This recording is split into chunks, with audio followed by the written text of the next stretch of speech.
দেখুন বন্ধুরা, আজকের আপনাদের দাদা বাজার থেকে কি নিয়ে এসেছে একটা গোটা বড় বাঁধাকপি। আর এখানে মাছ নিয়ে এসেছে। কি মাছ নিয়ে এসেছে আমি একটু দেখি আর আপনাদেরও দেখাই।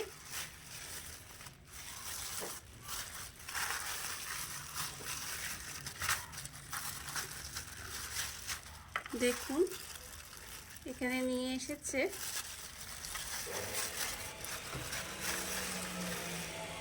বান মাছ।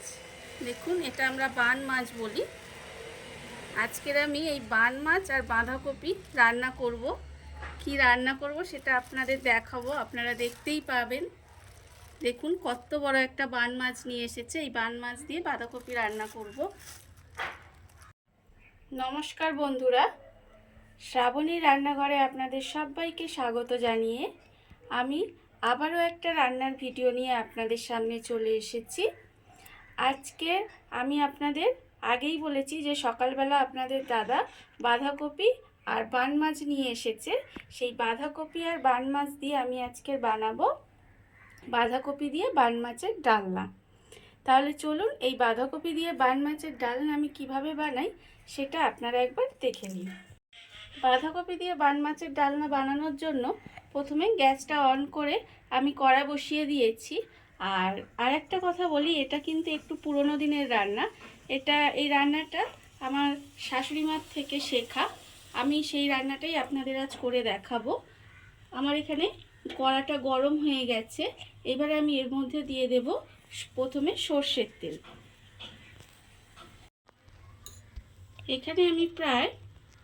এখানে তেলটা আমার একটু বেশি দিতে হবে, যেহেতু মাছটা আমি ভাজবো। তাই এখানে আমি প্রায় 5 চামচের মতো সর্ষের তেল এর মধ্যে আমি দিয়ে দিলাম।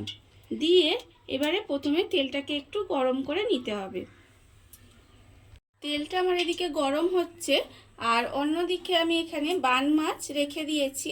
সেই বান মাছে আমি প্রথমে নুন হলুদ মাখিয়ে নেব। এখানে আমি আন্দাজ মতো নুন দিলাম, আর আমি দেব এখানে হলুদ। এবারে নুন আর হলুদটাকে ভালোভাবে প্রথমে মাখিয়ে নিতে হবে। মাছটাই আমি ভালোভাবে নুন হলুদটা মাখিয়ে নিয়েছি, আর এদিকে তেলটাও আমার গরম হয়ে গেছে। এইবারে আমি এর মধ্যে দিয়ে দেব যে মাছগুলো নুন হলুদ মাখিয়ে রেখেছিলাম, সেই মাছগুলো আমি তেলের মধ্যে সব দিয়ে দেব। দিয়ে এবারে মাছগুলোকে আমাকে খুব ভালোভাবে লাল করে কিন্তু ভেজে নিতে হবে। মাছগুলো আমার লাল করে ভাজা হয়ে গেছে। এইবারে আমি মাছগুলোকে তুলে নেব।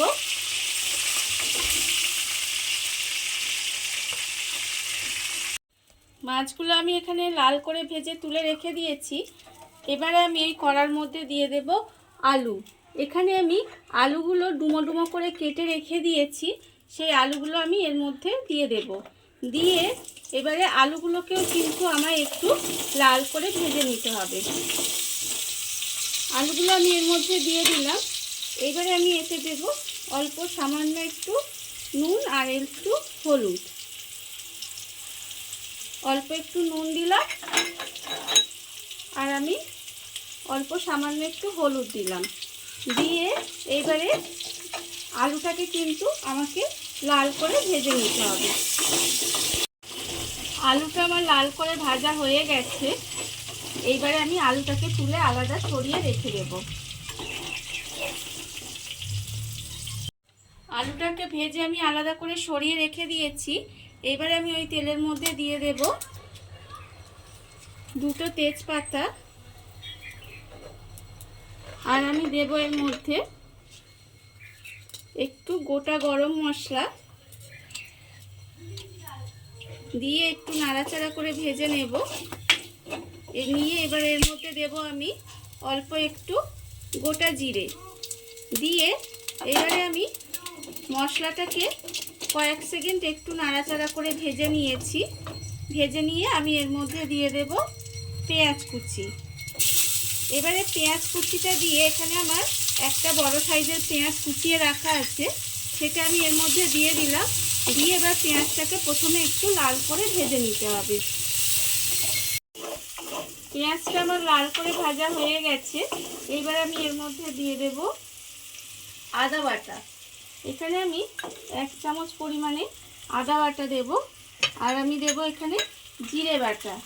জিরে বাটাও এখানে 1 চামচ পরিমাণে দেব। আর আমি দেব এখানে টমেটো কুচি। একটা বড় সাইজের টমেটো এখানে আমি রেখেছি, সেই টমেটোটা আমি এর মধ্যে দিয়ে দেব। আর আমি দেব আন্দাজ মতো নুন।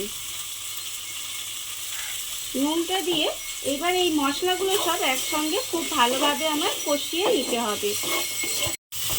মশলাগুলো আমার ভালোভাবে কষানো হয়ে গেছে। এবার আমি এর মধ্যে দিয়ে দেব গুঁড়ো মশলাগুলো। এখানে আমি দেব 1/2 চামচ পরিমাণে হলুদ গুঁড়ো। আর আমি দেব 1/2 চামচ পরিমাণে লঙ্কা গুঁড়ো। আর দেব 1 চামচ মতো চিনি দিয়ে আবারও আমি খুব ভালোভাবে মশলাটা কষিয়ে নেব। আর এই সময় অল্প সামান্য একটু জল দেব যাতে মশলাটা তলায় লেগে না যায়। এবারে আমাকে কিন্তু প্রথমে ভালোভাবে মশলাটাকে খুব ভালোভাবে কষিয়ে নিতে হবে। মশলাটা আমার ভালোভাবে কষানো হয়ে গেছে। এইবারে আমি এর মধ্যে দিয়ে দেব যে বাঁধাকপিটা আমি কুচিয়ে রেখেছিলাম ছোট ছোট করে, সেই বাঁধাকপিটা আমি এর মধ্যে পুরোটা দিয়ে দেব।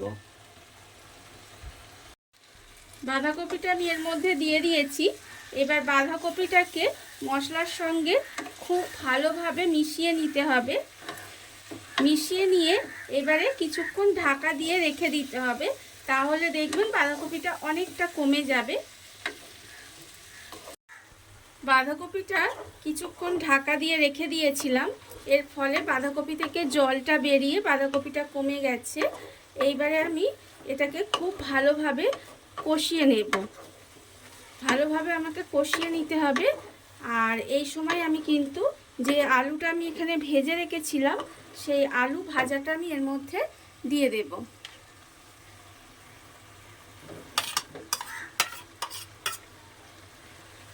ভাজা আলুটা আমি এর মধ্যে দিয়ে দিলাম। দিয়ে আবারও আমি খুব ভালোভাবে কিন্তু কষিয়ে নিতে হবে আমাকে। আলুটা দিয়ে আমি খুব ভালোভাবে কষিয়ে নিয়েছি। এইবারে আমি এর মধ্যে দেব যে মাছটা আমি এখানে ভেজে রেখেছিলাম, সেই মাছটা আমি এর মধ্যে দিয়ে দেব। আপনারা ভাবতেই পারেন যে রান্নার ঠিক নামানোর আগে মাছটা দেওয়া হয়, কিন্তু এখানে মাছটা আমি আগেই দিয়ে দিলাম। তার কারণ বান মাছ একটু শক্ত হয়, আর রান্নার আগে যদি দেয়া হয় তাহলে কিন্তু মাছটা অনেকটাই নরম হয়ে যাবে। সেই জন্য কিন্তু এখানে বান মাছটা দেওয়া হয়েছে আগে। এবারে বান মাছটা দিয়েও কিন্তু আমি খুব ভালোভাবে কষিয়ে নেব। বান মাছটা দিয়ে আমি খুব ভালোভাবে কষিয়ে নিয়েছি। আর এবারে আমি এর মধ্যে দিয়ে দেব অল্প পরিমাণে গরম জল।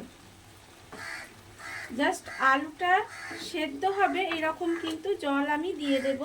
খুব বেশি জল আমি এর মধ্যে দেব না, অল্প সামান্য একটু জল দিলাম।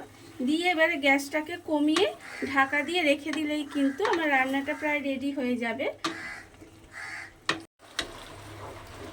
দেখুন আপনারা, আমার রান্নাটা প্রায় হয়েই এসেছে। আলু মাছ সমস্ত কিছু খুব ভালোভাবে সেদ্ধ হয়ে গেছে, দেখতেই পাচ্ছেন। এইবারে আমি এর মধ্যে দিয়ে দেব গরম মশলা গুঁড়ো। এখানে আমার প্রায় ছোট চামচের 1/2 চামচ পরিমাণে গরম মশলা রেখেছিলাম, আমি এখানে পুরোটাই দিয়ে দিলাম। এবারে আমি এর মধ্যে দেব ঘি। ঘিটা আমি এখানে 1/2 চামচ পরিমাণে ঘি দিলাম। দিয়ে এবারে এই গরম মশলার ঘিটা খুব ভালোভাবে মিশিয়ে ঢাকা দিয়ে কিছুক্ষণ রেখে দিলেই কিন্তু আমার বাঁধাকপি দিয়ে বান মাছের ডালনা কিন্তু রেডি হয়ে যাবে। দেখুন বন্ধুরা, বান মাছ দিয়ে বাঁধাকপির ডালনা আমার রেডি হয়ে গেছে, আপনারা দেখতেই পেলেন। আর এই ভিডিওটা যদি আপনাদের ভালো লেগে থাকে তাহলে লাইক করবেন, কমেন্ট করবেন আর সাবস্ক্রাইব করবেন আমার চ্যানেলকে। আজ এই পর্যন্ত, নমস্কার।